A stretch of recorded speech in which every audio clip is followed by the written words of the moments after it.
لا إله إلا الله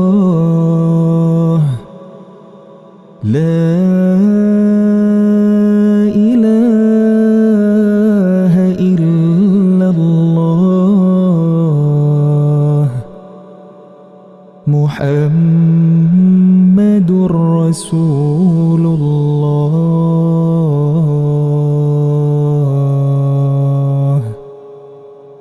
Jemaah sekalian, sidang salat subuh yang dirahmati Allah, bersyukur kita pada Allah di pagi ini, di Jum'ah, di hari yang paling Allah berkahi, kita berada di masjid ini.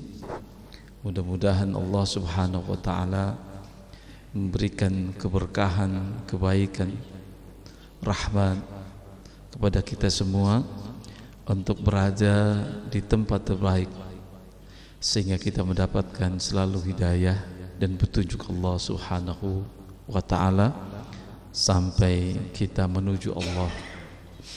Salawat dan salam mari kita sampaikan pada Nabi Muhammad sallallahu alaihi wasallam beserta keluarga dan sahabat beliau semuanya. Jemaah sekalian yang dirahmati Allah, salah satu model yang dibuat Quran untuk sebagai sebuah peringatan, sebuah pelajaran buat kita semua, supaya kita menjadi orang-orang yang jangan sampai menginjak api neraka. Itu Allah melukiskan gambaran neraka. Banyak ayat yang menggambarkan, melukiskan neraka. Kemudian disusul ayat selanjutnya Allah menggambarkan yang dikecualikan dari penghuni neraka. Ini secara psikologi, jemaah sekalian, yang pertama ketika kita sedang menghadapi kesulitan berat, ini psikologis. Ini kalau ada dokter jiwa di sini, ini psikologis sebenarnya apa yang dilakukan, apa yang di Quran sampaikan. Ketika seorang tidak ada harapan, ketika seorang dalam sebuah tekanan kehidupan, kemudian ada berita gembira, ada jalan keluar yang digambarkan, maka ini akan membuat sebuah kebahagiaan yang luar biasa. Sekali seperti itu. Maka Quran juga modelnya model kayak begitu. Saya mengambil contoh dalam surat Qaf, ya, pada ayat 30, ini melukiskan kondisi neraka. Allah mengatakan, yauma naqulu li jahannam, ketika kami mengatakan kepada neraka jahannam, kata Allah. Apa itu? Halim talati, apakah neraka ini sudah penuh? Psikologisnya dibangun bagaimana manusia takut dengan neraka itu. Ketika memahami ayat-ayat seperti ini, jangan gambarkan kita sedang duduk enak di sofa. Itu nggak akan nyambung dengan ayat ini. Quran sedang mengajak kita pada sebuah kondisi kejiwaan berat. Ini keyakinan kembali, ya. Quran menggambarkan bagaimana neraka sampai dikatakan imtalati, sudah penuh belum? Bayangkan kondisi neraka yang membeludak itu. Kemudian neraka mengatakan wa taqulu hal min mazid, apakah masih ada tambahan di neraka itu? Gambarkan oleh kita semua, manusia sedang berbondong-bondong digiring oleh malaikat menuju neraka.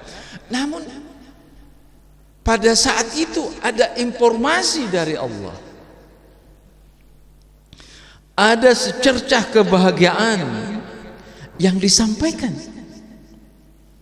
Padahal ini kasusnya kasus akhir zaman. Tapi informasi ini adalah informasi buat kita. Psikologis akhir zaman, tapi informasinya buat kita semuanya. Di antara gerombolan orang, wasiqal ladzina kafaru ila jahannam zumara, Allah katakan orang-orang kafir itu digiring oleh Allah menuju neraka jahanam. Namun kemudian Allah mengatakan ada gambaran kebahagiaan di situ. Allah mengatakan wa uzlifatil jannatu lil muttaqin. Ini ya. Pada saat bondong-bondong manusia menuju neraka itu tergambar oleh kita semua bagaimana berat kehidupan seperti itu. Namun kemudian Allah mengatakan wa uzlifatil jannatu lil muttaqin ghair ba'id. Kemudian surga didekatkan kepada orang-orang tertentu. Masya Allah, seperti itu ya. Satu sisi kita digambarkan beratnya huru-hara akhir zaman ya. Bayangkan kita diponis menjadi ahli neraka, tapi tiba-tiba ada gambaran, ada dikecualikan Allah Subhanahu wa ta'ala. Siapa mereka? Lil muttaqin, kepada orang-orang yang bertakwa. Ini kalau orang stres dikasih gambaran ini sembuh dokter kan? Nah ini dokter jiwa tuh. Kalau orang sedang stres kita kasih stres lagi, gila dia. Dokter saya nggak bisa tidur dokter, sudah 10 malam nggak tidur. Oh itu tanda mau mati tuh, habis dia.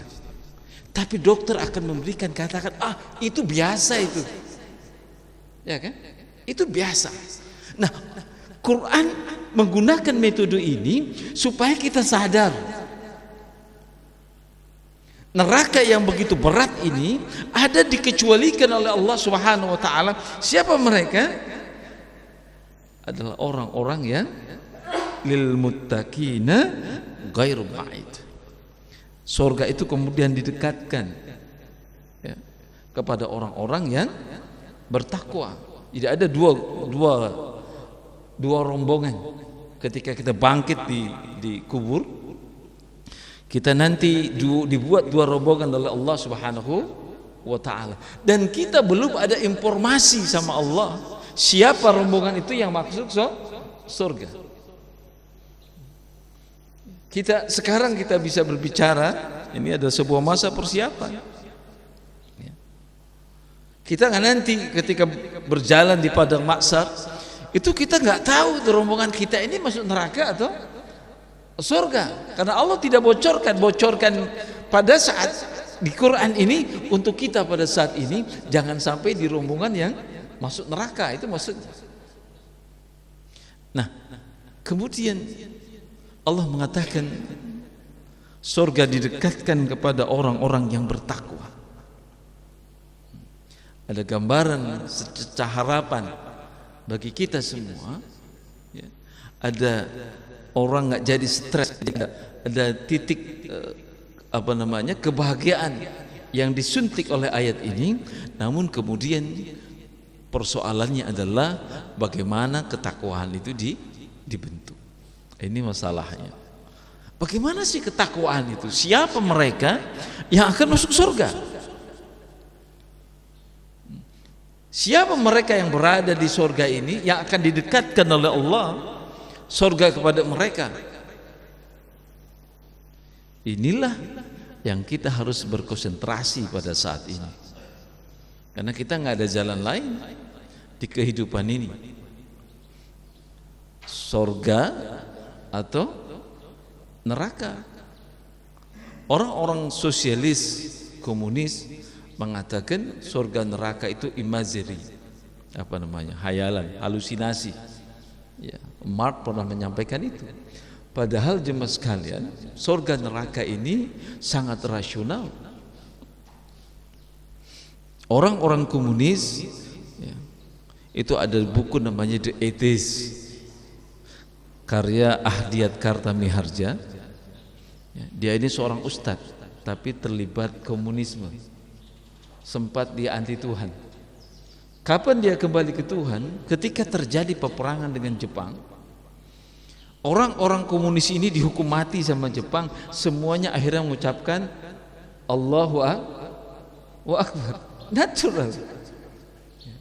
Semua manusia ketika dihadapkan kepada kematian pasti dia akan mencari kebenaran di saat itu.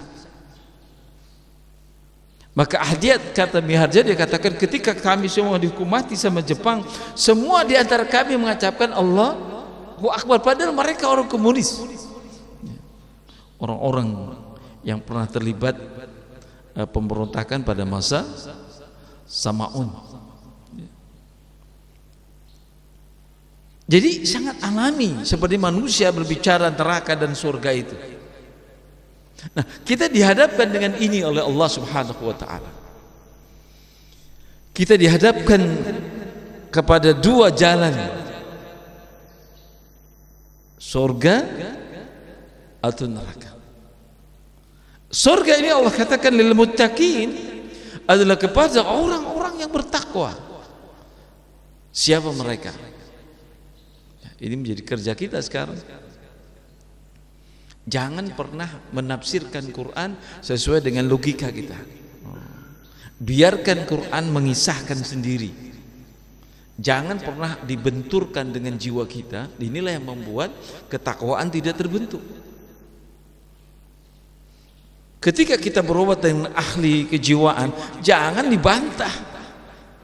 Ikuti alur berpikirnya, karena dia adalah orang yang ahli di bidang itu. Kalau dokter dibantah, untuk apa dia berobat? Maka biarkan Quran mengalir, karena tidak ada aliran yang kuat dalam merubah jiwa kecuali Al-Quran. Jangan jangan. Biarkan aliran itu masuk ke jiwa kita. Jangan ada bantahan, karena kita sedang berhadapan dengan aliran yang dialirkan oleh Allah kepada jiwa kita semua. Bagaimana takwa ini? Allah mengatakan, hada ma tu'aduna liqulli awwab hafiz. Ada dua kata yang dimunculkan oleh Allah. Siapa yang bertakwa ini, tapi menggambarkan seluruh hal. Ya. Pertama adalah surga ini ma tu'adun kepada mereka yang Allah janjikan. Siapa mereka? Awwab, orang yang cepat bertobat. Ini kata awwab, ya. Dia cepat bertobat ketika melakukan kesalahan. Kemudian hafiz. Hafiz adalah orang yang menjaga syariat Allah Subhanahu wa ta'ala. Allah katakan surga itu bagi orang yang bertakwa. Siapa mereka? Yang pertama adalah awwab, cepat bertobat. Kita cepat bertobat apa enggak? Coba renung-renung. Kita ini jangankan bertobat, merasa dosa pun jujur aja. Iya kan? Saya mau tanya, Nabi berapa kali tobat setiap hari? Berapa Nabi? Ada riwayat 70, ada riwayat 100. Coba bagaimana zikir kita, lihat zikir Nabi. Zikir Nabi bukan begini, astagfirullahaladzim. Apanya yang diistighfari itu? Saya ketika lihat zikir, astagfirullahaladzim. Apanya yang diistighfari itu? Mengejar target apa kita itu? Yang disebut tobat adalah menghadirkan apa yang kita lakukan, kemudian menyerahkan kepada Allah untuk memohon ampunan kepada Allah. Maka para sahabat tobat itu, istighfar itu mengeluarkan air mata. Coba ini bedakan dengan kita. Kenapa kita zikirnya astagfirullahaladzim? Karena kita tidak merasa berdosa kan? Ya kan? Coba kalau kita merasa ada sebuah kesalahan, pasti istighfarnya lama, dirasa, ya, terasa. Seperti kita buka puasa dalam kondisi kelelahan, minumnya air kelapa, muda, dingin, gimana rasanya? Ya kan? Kenapa? Karena kita butuh dengan itu. Maka orang yang meminta tobat kepada Allah ini beda. Kalau dia butuh kepada Allah, dia merasa surga itu terlalu berat buat dirinya, maka berzikirnya pelan. Dia kontakkan dirinya dengan Allah Subhanahu wa ta'ala. Astagfirullah. Nah, itu teknik. Bukan astagfirullahaladzim. Oke, ya. Jadi itu gambaran. Jadi awab adalah orang yang segera bertobat kepada Allah Subhanahu wa taala ketika dia melakukan kesalahan. Cuma bagaimana bisa orang bisa bertobat? Nah, ini yang ditunda oleh Allah penjelasannya di ayat ini. Ya. Ini ayat ini dengan ayat-ayat ke bawah, ya, ini adalah ayat-ayat yang saling menjelaskan. Ya. Bagaimana sih kita bisa bertobat? Bagaimana kita bisa menjaga syariat Allah dengan baik? Rasulullah sallallahu alaihi wasallam itu Aisyah pernah sampaikan kedermawanan Rasulullah di bulan Ramadan seperti apa katanya? Pernah dengar? Siapa yang pernah menyampaikan di sini? Seperti apa? Seperti angin yang berhembus kencang sekali. Seakan-akan tidak ada yang ditahan kepemilikan Nabi, semuanya dikeluarkan. Bagaimana kita bisa seperti itu? Itu hafid, ya, orang menjaga. Kemudian Nabi sallallahu alaihi wasallam di qiyamul lailnya diriwayatkan di Ibnu Abbas, ya, bagaimana Nabi salatnya itu sampai bengkak kakinya. Pernah ada satu riwayat Nabi sallallahu alaihi wasallam itu salatnya gimana? Selesai surat Al-Baqarah, kemudian dilanjut dengan Al-Imran, dilanjut dengan An-Nisa. Ya kan? Berapa jam itu? 5 juz setengah. Berapa jam? Itu satu rakaat. Kenapa Nabi bisa menjaga agama? Kenapa para sahabat bisa menjaga agama? Kita coba tambah 1 juz aja semalam. Pak Idris gimana? Bubar banyak. Kenapa? Ada persoalan apa? Quran gambarkan surga seperti ini, orang bertakwa ini modelnya kayak gini. Tapi kita biasa saja. Misalkan surat Al-Imran 134 menggambarkan ciri khas orang masuk surga. Wasari'u ila maghfirati rabbikum wa jannatin arduha samawati wal ardu 'iddat lil muttaqin. Kan itu. Allah mengatakan bersegera kalian kepada ampunan Allah Subhanahu wa taala yang surga itu seluas langit dan bumi. Kepada siapa diberikan? Kepada orang bertakwa.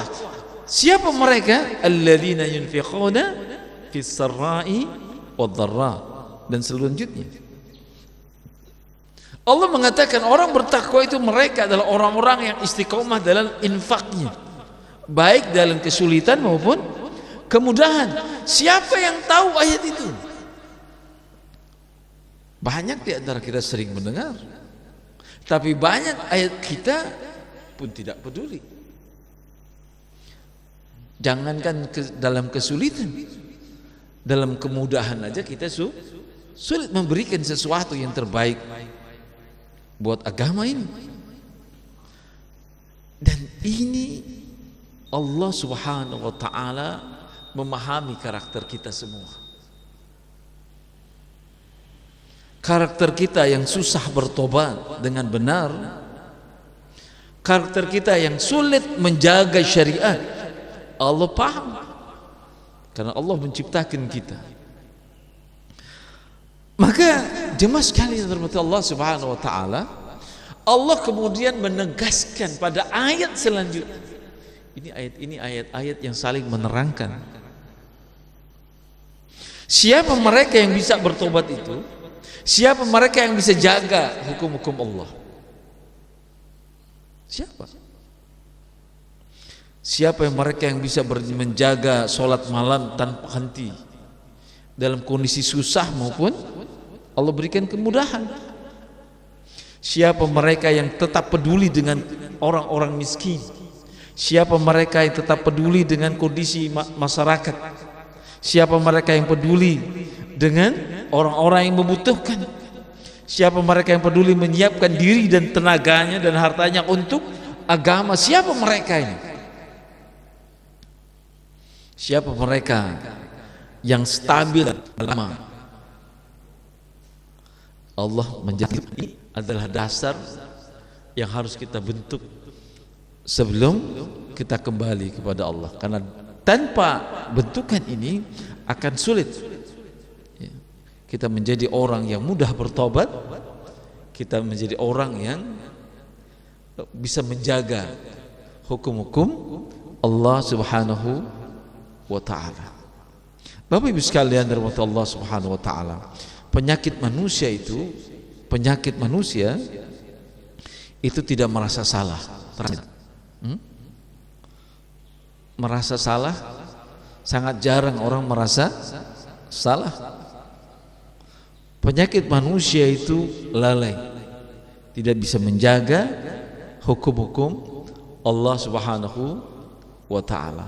Maka Quran memberikan penegasan, memberikan penjelasan bagaimana taubat itu menjadi bagian kehidupan, bagaimana menjaga hukum-hukum Allah, perintah-perintah Allah itu menjadi tanggung jawab besar kita di hadapan Allah Subhanahu wa ta'ala. Dan Allah sampaikan di surat Qaf ini. Kemudian Allah mengatakan, siapa yang mereka yang biasa bertobat?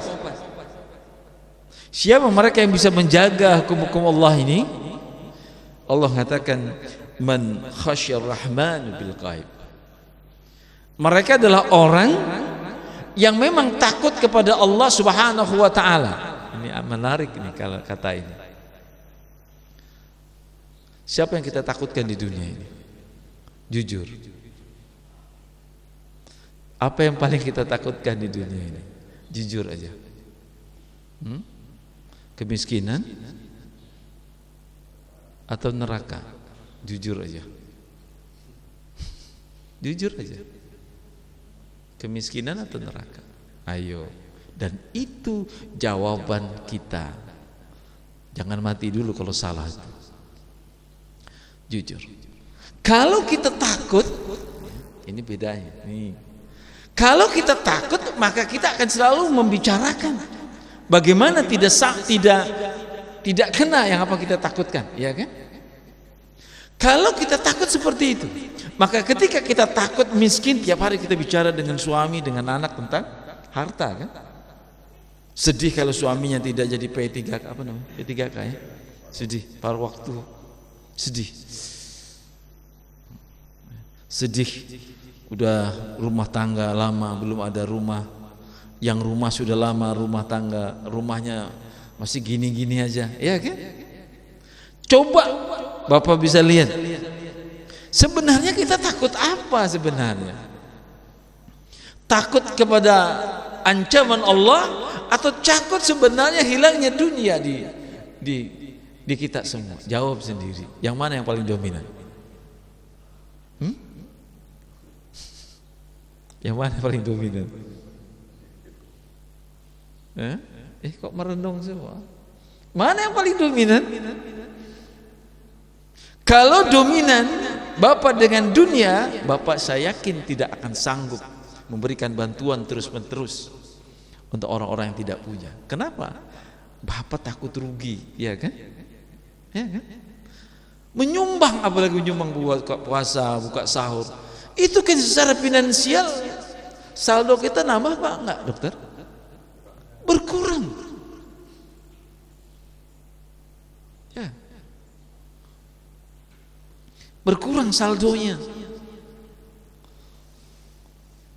Bagi orang-orang yang sering membicarakan harta dunia di kehidupannya, maka dia akan lebih takut kehilangan dunia daripada ancaman Allah. Ini kan kalimatnya begitu dari Quran. Yang bisa bertobat, yang bisa menjaga syariat, kata Allah, man khasyir rahman, orang takut dengan Allah, orang takut dengan ancaman Allah Subhanahu wa ta'ala. Ya kan? Orang takut bagaimana akhir kehidupannya. Dalam hadis sahih Rasulullah SAW mengatakan kita dibangkitkan dari kubur sesuai dengan amalan kita. Maka orang yang takut dia akan beramal kebaikan. Terus disampaikan hal-hal yang menakutkan ini, dia menyiapkan dirinya jangan sampai dia jatuh kepada keburukan hari akhir. Tapi kalau kita takut dunia, takut akhirat ini tidak mewujud. Kalau kita bicara sesuatu, bicaranya dunia, kalau enggak ini kita begini, kalau enggak ada rumah kita gini, kalau enggak gini kita gini, kalau enggak gini kita gini, sesuatu yang belum terjadi pada kita semuanya,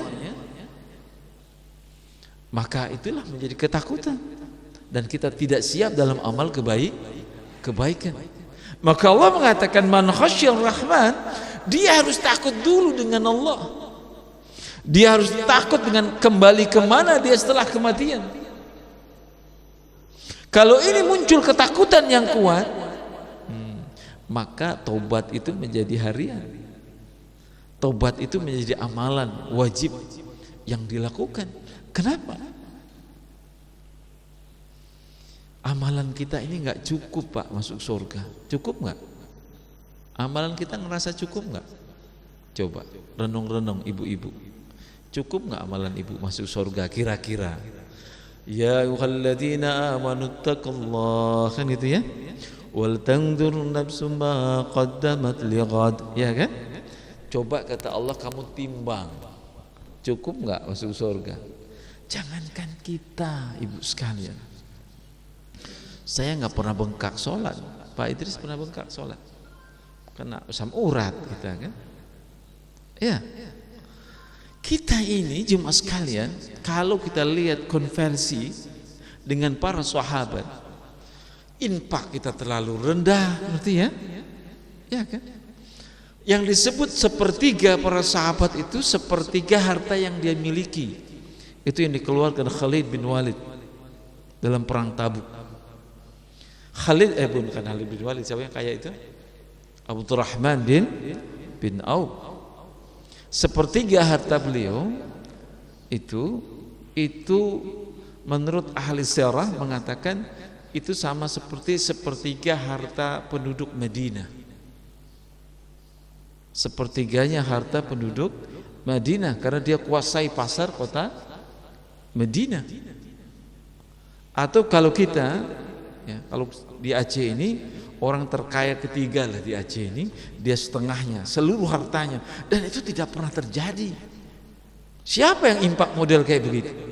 Tapi orang model kayak gini dia nangis tobat kepada Allah, merasa jauh sekali dengan surga. Orang Abu Hurairah berpuluh-puluh kali dia ikut jihad, hartanya habis untuk agama. Tapi dia katakan apa? Betapa rendah sekali persiapan yang kumiliki untuk balik kepada Allah. Aku tidak tahu apakah aku masuk neraka atau surga. Itu para sahabat. Kenapa mereka? Mereka tahu ancaman Allah Subhanahu wa taala. Betapa jauh amal mereka dengan apa yang sesuai dengan surga.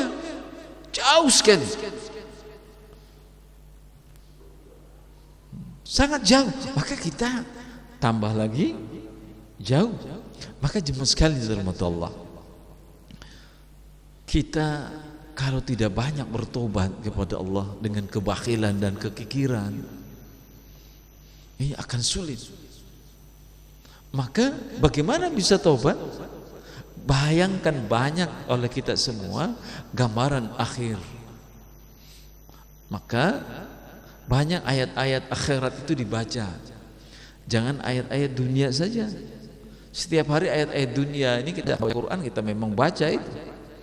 Ke pasar itu kan ayat-ayat dunia semua. Kita baca. Kita pahami ayat-ayat dunia itu. Tapi kita seringkali meninggalkan ayat-ayat akhirat. Ya. Ayat-ayat yang tempat kita kembali kepada Allah Subhanahu wa ta'ala. Jadi kita jemaah sekalian itu ada memori, dan Allah bicara memori ini. Semakin banyak kita sebut sesuatu, semakin kuat kan ke dalam diri kita. Ini secara kejiwaannya begitu. Semakin banyak kita sebut sesuatu, semakin berpengaruh sesuatu itu sama kita. Kalau dia negatif, maka menjadi negatiflah kita. Nah, Allah Subhanahu wa ta'ala meminta kita mengingat sesuatu yang akan berpengaruh kepada kita. Kalau kita selalu mengingat dunia, maka dunia itu akan punya pengaruh kuat.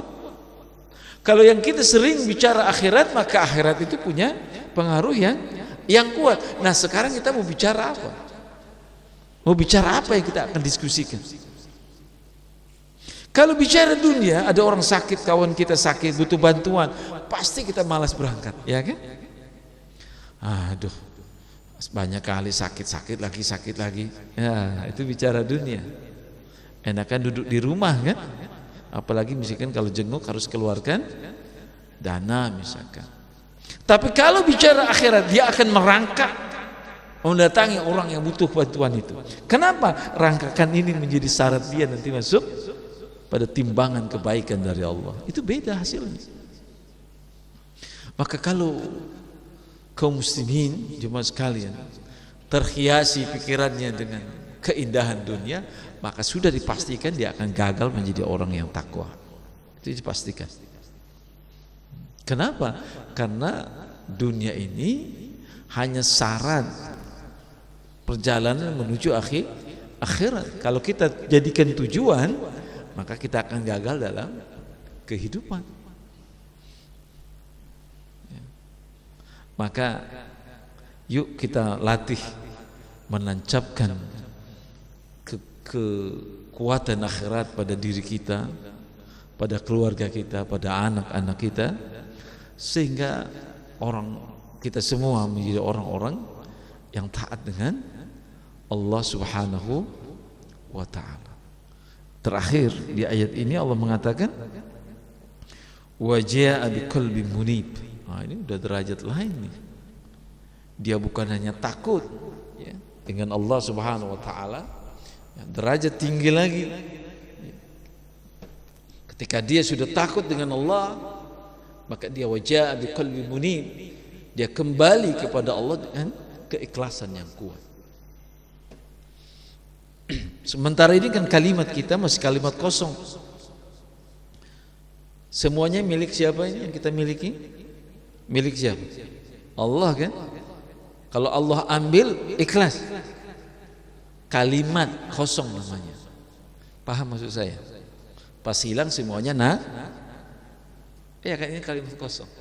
Maka kalau mau kalimat ini jadi berisi, jemaah sekalian, tancapkan dulu kekuatan takutnya dengan Allah. Hilangkan dulu ego bahwa kita ini punya. Abdurrahman bin Auf pernah menghanguskan semua, membusukkan semua kurma, karena dia takut ketika berhadapan dengan pertanggungjawaban dengan Allah. Dia busukkan semua kurma biar hancur ekonominya. Ada nggak kisah kayak gitu di kita sekarang? Dok, ada nggak itu? Di mana itu? Ya, dibusukkan sengaja oleh dia karena dia takut ketika kembali kepada Allah dengan harta begitu banyak. Cuma karena Allah tahu dia akan sukses dengan kekayaan, ternyata di Yaman sedang busuk kurma-kurma busuk. Akhirnya harga kurma busuk dialah yang naik harganya karena dia tahu. Maka sebenarnya mas sekalian rahmat Allah, apa yang kita miliki ini kan sebenarnya dia anugerah dari Allah. Dan ini butuh perenungan dalam. Kita ini kan Allah titipkan sebenarnya kepada kita apa yang kita miliki ini. Kesehatan. Ketika Allah minta dibagi, disinilah iman kita diuji oleh Allah. Kalau kita merasa memiliki, memang berat. Ya kan? Berat. Mobil kita saja, kalau kita merasa miliki, ada tetangga pinjam, butuh mau bawa ke rumah sakit misalkan, pasti kita cari alasan. Alasannya apa? Setirnya nggak bisa belok, kan itu? Selalu alasan. Kenapa? Karena kita merasa memiliki. Tapi kalau kita ya mobil ini amanah dari Allah, itu jangankan orang meminjam, dia datang ke orang, mobil saya pakai aja untuk ke rumah sakit. Itu beda. Ya, hasil dari pembinaan roh. Dan itu Allah Subhanahu wa taala meminta kita mengkaji Quran, memahaminya, kemudian menerapkan dalam jiwa-jiwa kita, apalagi di bulan Ramadan ini, supaya kita memang paham konsep kehidupan ini. Ya. Dunia ini singkat sekali, cepat. Coba aja timbang-timbang. Saya sudah 50 tahun. Dokter berapa? 60? Lebih dikit. Dokter Muslim? Ya? Sudah bosan hidup belum? Belum kan? Cepat semuanya. Pak Idris berapa sekarang? Kenapa kita nggak jauh-jauh beda? 52, beda 2 tahun. Bosan hidup? Belum kan? Itulah memang kehidupan. Sampai kita nenek-nenek, saya sering ke rumah sakit. Kalau ada tetangga sakit nenek-nenek itu, saya sering datang ke rumah sakit. Kalau ditanya, "Nek, masih mau panjang umur?" Semua jawabannya mau. Semua memang begitu. Maka kita berlatih sekarang keikhlasan. Kalau kita nggak latih sekarang keikhlasan, semuanya punya Allah, nyawa itu berat kita lepaskan. Paham ya? Kalau kita biasa, misalkan Bapak biasa memberikan, ada mobil orang butuhnya, silahkan saja, milik Allah. Tapi jaga jangan dirusak mobil orang, kan itu. Itu nanti kita biasa saja dengan Allah. Memang milik Allah, tapi ini butuh proses latihan. Latihan dalam memberikan sesuatu yang milik Allah. Itu butuh latihan. Semakin kita kengkang, ya semakin sulit.